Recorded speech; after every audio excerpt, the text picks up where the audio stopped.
Welcome to the Castillo de San Marcos, and to start our video, let's have a cannon demonstration.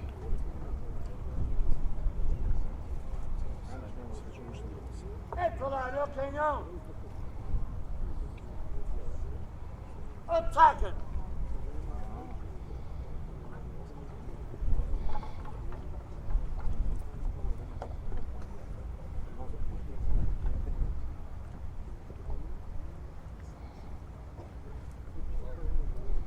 Attaccador sul lugar!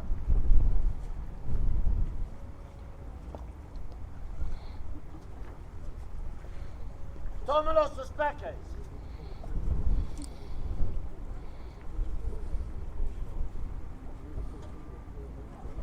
Dispóngase a poner en batería el cañón. Cañón en batería.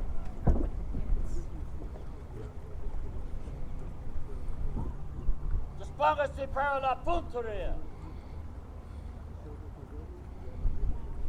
Apunte.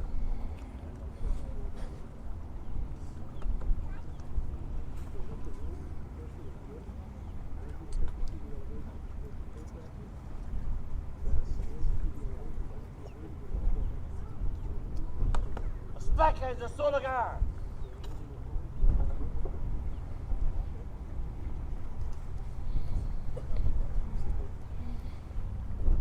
Sábene como el fogón.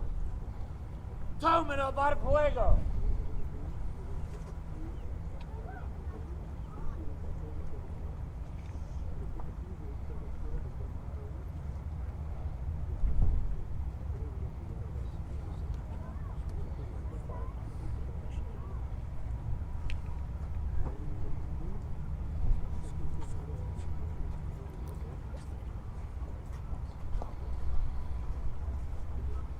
¡Para fuego, cañón! ¡Alto! ¡Y sopla la mecha! ¡Fuego!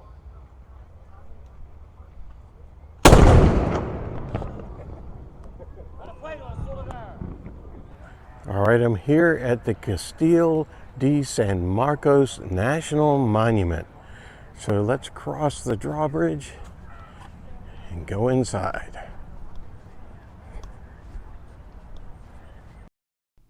As we enter the Ravelin, let's talk a little bit about the history of the fort. St. Augustine was protected by several wooden forts before they built this fort. Construction on this fort began in 1672 and was completed in 1695. Once this fort was complete, it was never lost in battle.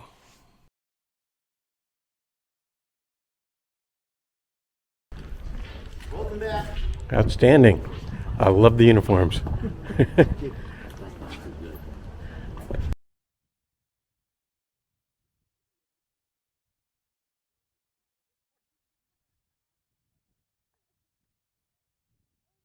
Now to go up the steps.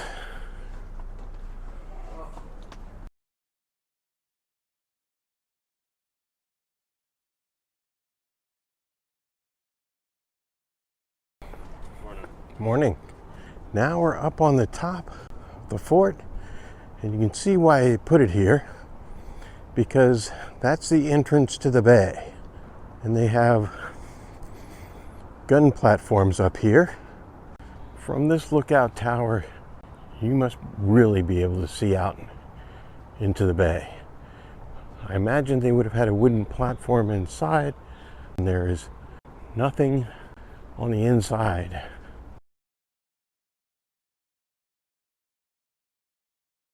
And this fort is typical of most forts of this time period, that you have a field of fire so that you can defend any wall of the fort from another wall.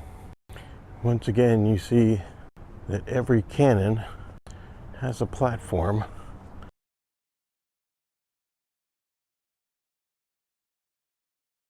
Here they have a display many kinds of cannon. The one on the end is a mortar.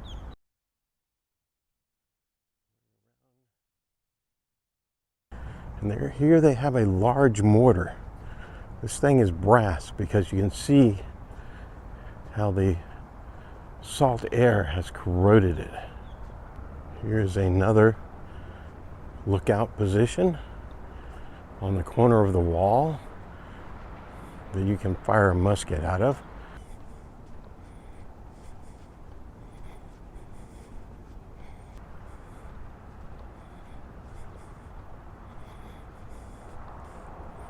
And once again, we have another mortar up here. And here's a display that explains how the different weapons fire. And we have another display of the different weapons up here with a mortar on the end. And another mortar here. I love that they put the faces on the mortars. That's pretty amazing.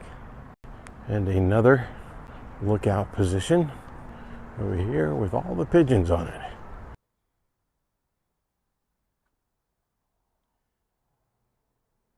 I go down another row of cannons.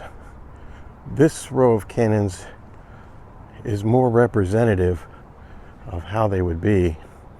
And you see the blocks in the back of those cannons. They can be removed to lower or raise the gun.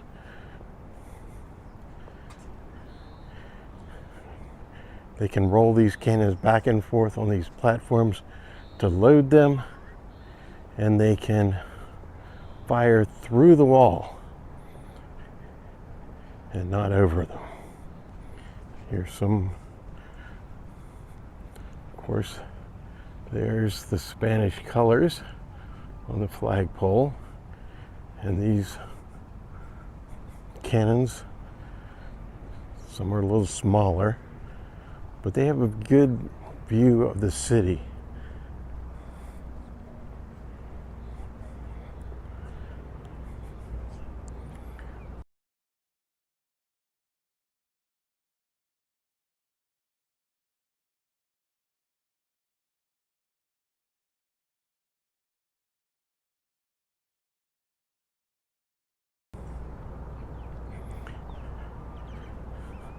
Now the cannons,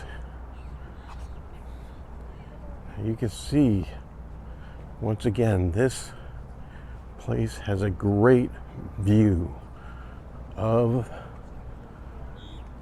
the water here. Come in the fort, turn to the left, you'll pass the well, and then you can start in this room, which has a nice history of the fort and a timeline, and then information on constructing the fort, and a model of the fort. From that room, you come into another room. There's the Spanish coat of arms.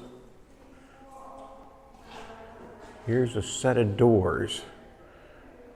I'm just imagining that must have been the entrance to the fort.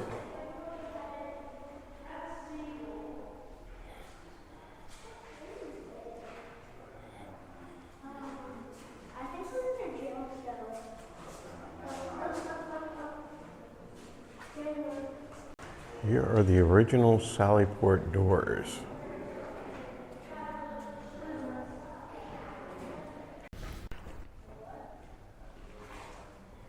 This room has another timeline in it. This is a storeroom of the fort. This fort has too much history for me to explain it in one video, so let's just look around.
This is the treasury room.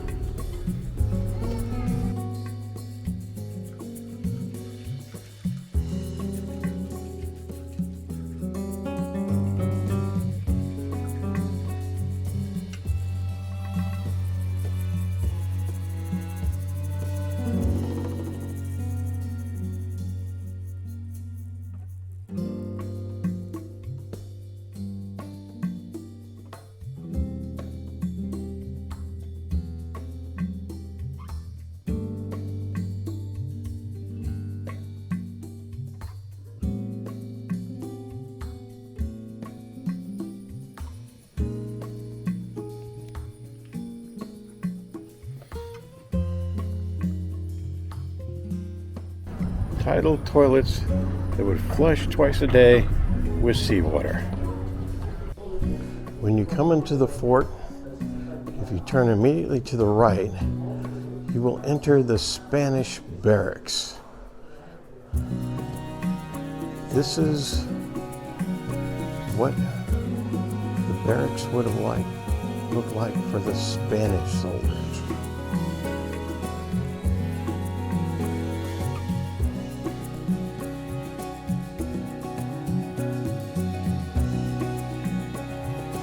The next room after the Spanish barracks has displays and the prison, which you can't go into. Wouldn't want to be in there. And then along the wall, they have a lot of graffiti.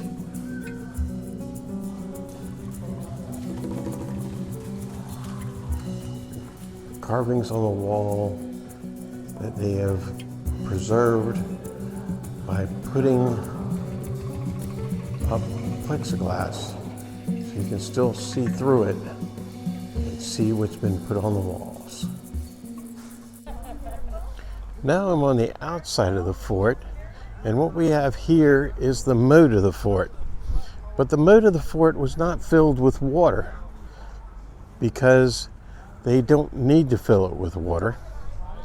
It's just so that it is a lower portion, make it more difficult to get into the fort. They actually have steps that go down into the moat here, but they don't want anyone to go down those steps because they're old and falling apart.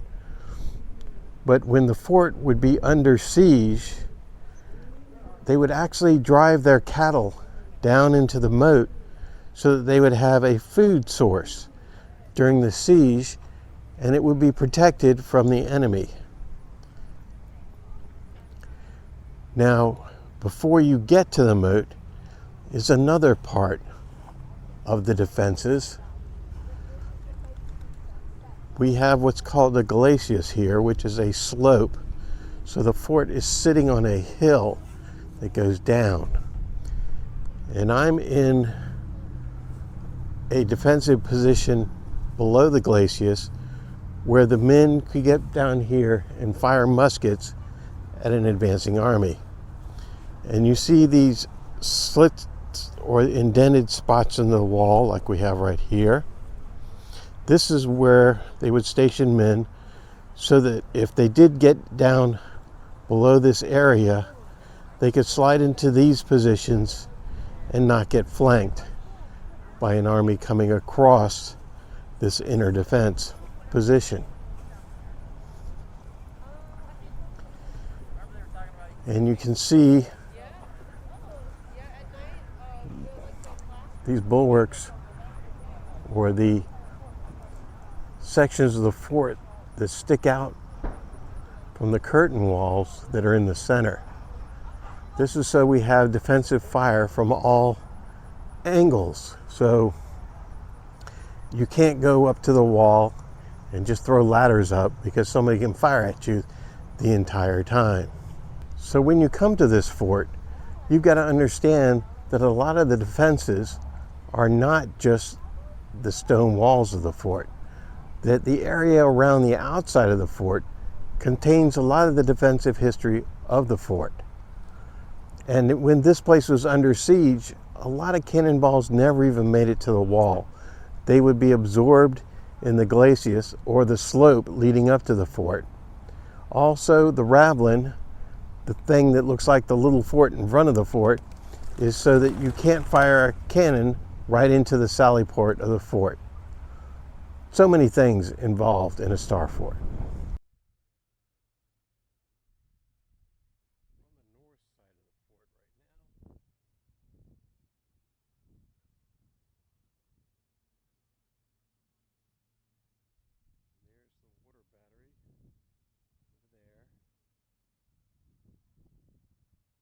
I'm now standing in the water battery, which is obviously right on the water. This was used during the Civil War by the Union side of the war. The water battery down here was part of the Moat, but the Union Army filled it in as a gun position so they could better defend the harbor, because they had taken the fort from the Confederates in 1863. And this became part of their blockading system, where ships could come in, but the Confederates could not get supplies and materials in here. This is the Union shot furnace that was put in when this was a water battery. You put cannonballs in one side, a fire inside, and you'd heat the cannonballs up. So if your cannonball hit a ship, hopefully it would set that ship on fire. We're on the outside of the fort in the water battery, and on this wall you can see where it's taken fire, bullet fire. But this wasn't from an attacking army. This is from the Union Army firing on its own wall. Not a real good idea to damage your own fort. There are square holes, or holes in the wall, right around here. These are also not from cannon fire. This is where the Union Army put a cover up over this area. An example of a cannon from the water battery. This is a real good example of what this stone is made of. Sand and crushed seashells. Basically fossils. Interesting stone.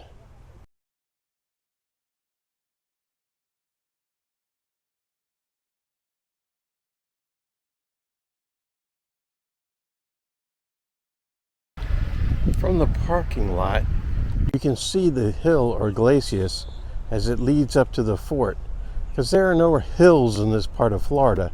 That's all man-made by filling layer of dirt, layer of sand, layer of dirt, and a layer of sand. Cannonballs would just go and implant themselves in that during a siege, and it would protect a great deal of the wall, as you could see. Well, I hope you've enjoyed our visit to the fort. So, if you enjoyed this video, watch some of my other videos. And until next time, see ya. Say hello to my little friend.